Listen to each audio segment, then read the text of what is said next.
aquilo ali. E entre os homens, ele era o mais rejeitado, né? Um homem de dor, um homem de dores, né? Um homem provado, um homem em que os homens dele escondiam o rosto, porque de fato, do que Jesus estava vivendo, nós estudamos muito hoje na escola bíblica dominical, de tudo que Jesus estava vivendo, de fato ninguém poderia intervir, irmão, na situação de Jesus. Se nós for olhar com esse olhar reto, ninguém podia intervir também na história de Judas, ninguém podia intervir na história de cada discípulo, porque era a história que estava sendo escrita. Então tem situações que eu perguntei para Deus: Senhor, por que isso? Aí Deus dizia: ninguém pode intervir na sua história. Só quem pode mover alguma peça, irmão, no jogo da sua vida é o Senhor Jesus Cristo. Só Deus. Tem pergunta que vai ficar uma interrogação durante a sua caminhada com o Senhor. Tem pergunta, acredito eu, isso é um pensamento meu, um pensamento de um simples pregador, que tem pergunta que Deus só vai te responder lá. Porque aqui não cabe no vocábulo do homem ser respondido, não cabe a você nem a mim. Você já leu uma parte da Bíblia, você já perguntou há tantos anos coisas a Deus que Deus não te respondeu. Tem coisas que só o próprio Deus vai te posicionar, vai te levar, vai te orientar. Não adianta a gente estudar teologia, seja o que for, irmãos, buscar nos homens aquilo que só o próprio Deus tem resposta. Tem uma passagem da Bíblia que faz de memória que aquilo que não foi escrito é o que pertence a Deus. Não tem? Às vezes você está estudando uma palavra que do nada dá um travão, parece que não tem uma saída naquela palavra. Tem coisa, irmãos, que só Deus, só cabe a Deus entender. Não cabe, por mais que nós tentamos fazer esforço, mas não vai ser respondido. Tem coisas que você, na sua caminhada, como eu, já olhei assim para a situação e disse: Deus, por que isso? Isso é injusto. A tua palavra diz isso e isso, mas por que está acontecendo isso? Era para ser assim. Aí nós temos que dizer como esse homem que foi rejeitado, né? Os homens viraram o rosto dele, um homem de dor provado, né? Nós vamos ter que aceitar. Todavia, faça-se a sua vontade. Senhor, o Senhor pode mudar esse cálice de mim? Não pode? Vai lá de novo, ora não. O Senhor pode mudar esse cálice? O Senhor pode mudar essa história? O Senhor pode botar um ponto final? Ou pode reiniciar, dar um reset? Aí Deus vai dizer: não, filho, você vai ter que passar. E é isso, tem coisas que Deus não vai te responder, irmão. Mas tem coisas que você vai ter que viver. Viver e aceitar é o caminho mais fácil. Aleluia. Tem coisas que Deus faz assim, ó, não tem como dar um passo atrás. Tem coisas que Deus diz: filho, você mergulhou, continua mergulhando. Vai mergulhando, a vida continua, a vida não para. E o melhor que nós temos a dizer é dizer assim. Uma vez eu ouvi um ditado, eu estava irado com a pessoa na época. A pessoa me mandou embora do trabalho e eu julguei que era injusto. Eu disse: por quê? Se eu sou um profissional e disse que eu não me adaptei no serviço. Lógico, irmão, pelo decorrer do tempo que eu passei, eu entendi que a pessoa tinha birra de mim, não ia com a minha cara, me detestava, mas tudo bem. Dizia a pessoa que era profissional. E aí, quando ela me mandou embora, eu fui assinar no papel. Ela falou para mim: aceita, que dói menos. Aquilo, irmão, eu já estava magoado porque eu já me sentia injusto.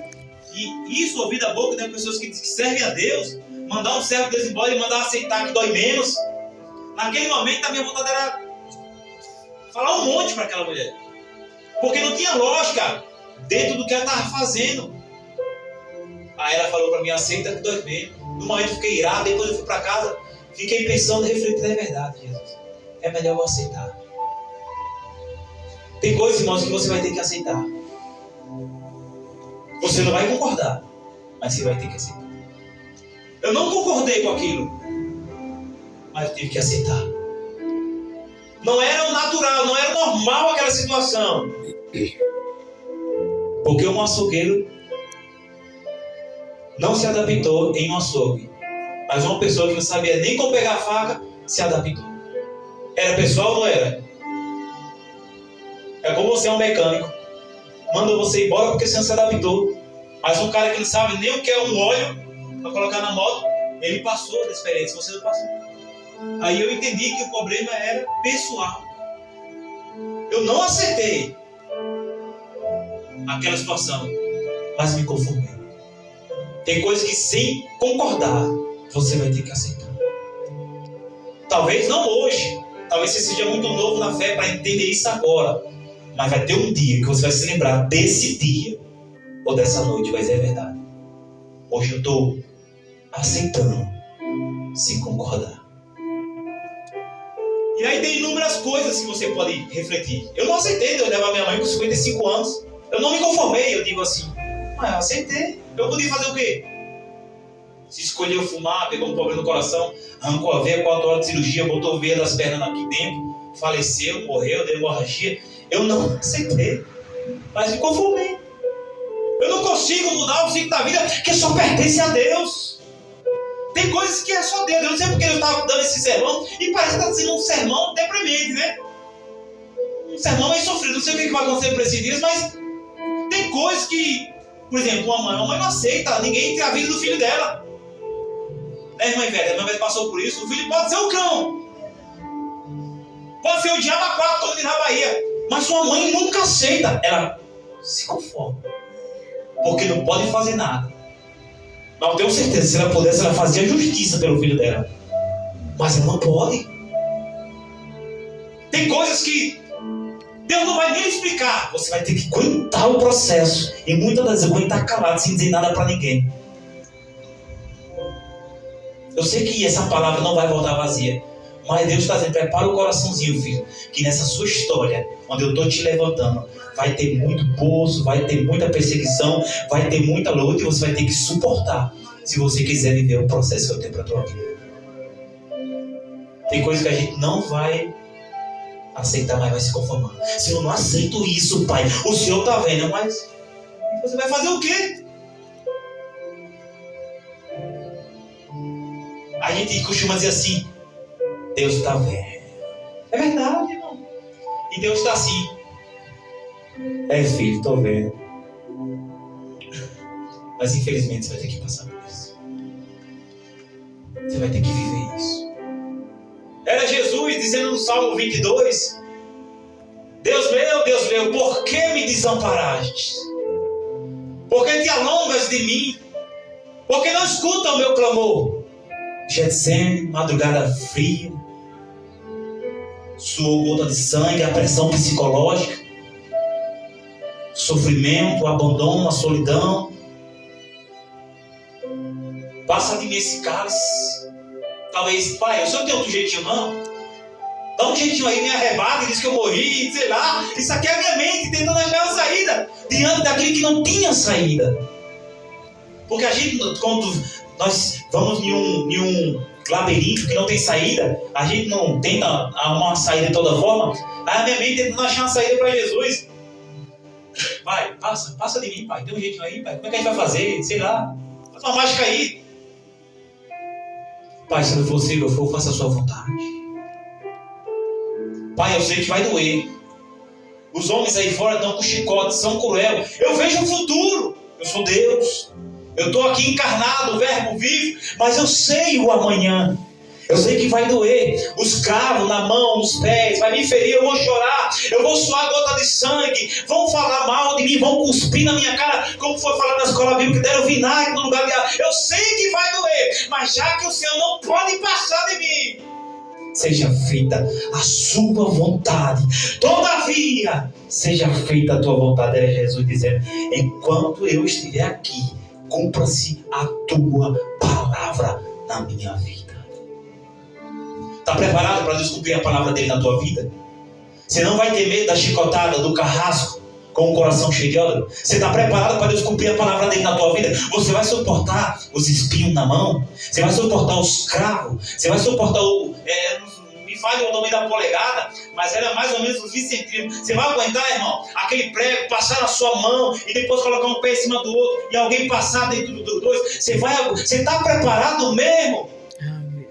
Para depois que você ser chicoteado, jogar você na cela e jogar um lençol em cima de você, e no dia seguinte o sangue está talhado, o lençol está agarrado no seu corpo, e alguém vai lá sem amor e sem pudor, arranca de você, e aquela ferida que na madrugada estava quase fechando, alguém vai lá e sem dó e sem pena, e como você fosse um bandido, ele disse, levanta, porque está na hora de você ser julgado, pega a tua cruz e vai. Você está preparado, irmão, para suportar umas coisas parecida com essa, que você não vai para a cruz? mas a cruz aqui é de outro sentido. Você está preparado mesmo, irmão? Você está preparado para você ser traído?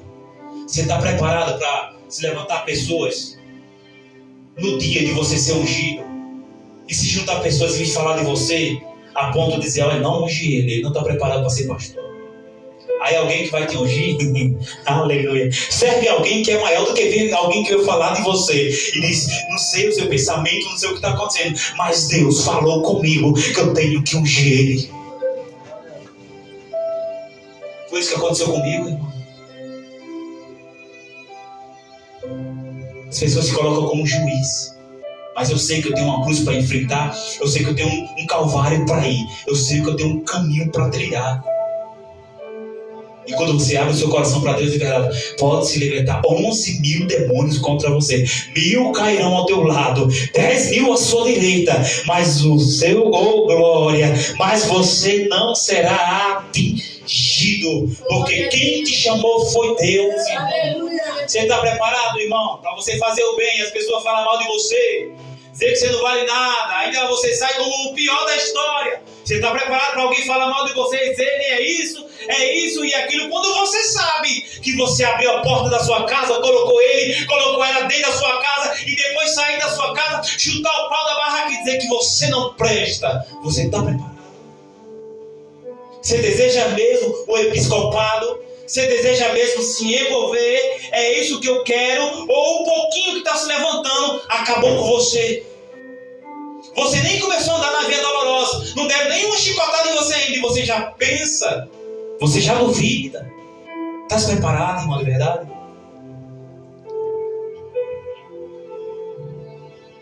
Mas fique tranquilo, irmão, que depois do terceiro dia, oh glória, morte! Aí Paulo dizendo, ô morte, onde está o teu aguilhão?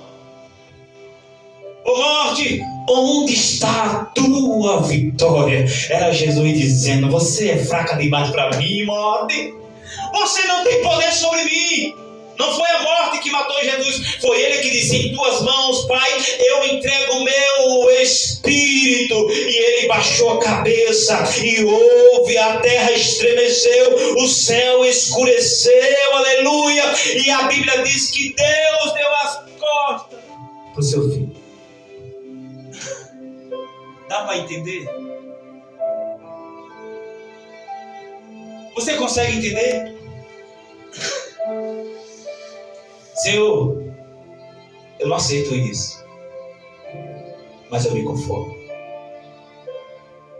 Quem já passou por uma situação parecida que não aceitou aquilo, mas se conformou? Levante a mão para o pastor. Pastor, eu passei por algo. O que é isso? Até dou o som. Quem tá caindo? Sai daí, Trevor, não me Jesus. A gente vive isso, irmão. Situações que a gente não aceita, mas vamos passar. Mas quem serve a Deus de verdade, irmão, pode ter certeza que Deus honra. Deus, irmãos, Ele é um Deus de honra. Ele é um Deus de providência.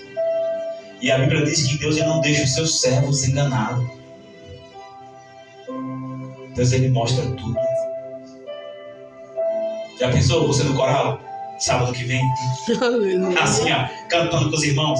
Vem aqui, meu marido. Eu gosto de ilustrar com o meu marido, que ele é uma vez, né? É bom que ele é. Estou quase trocando o nome dele de Jó, um paciente. Você cantando assim com a pessoa do lado, sabendo que aquela pessoa que estava do seu lado, está cantando com você, foi falar de você pro pastor, naquele dia você ser ungido. Você já pensou, irmão? Verdade, Jesus. Você tem que.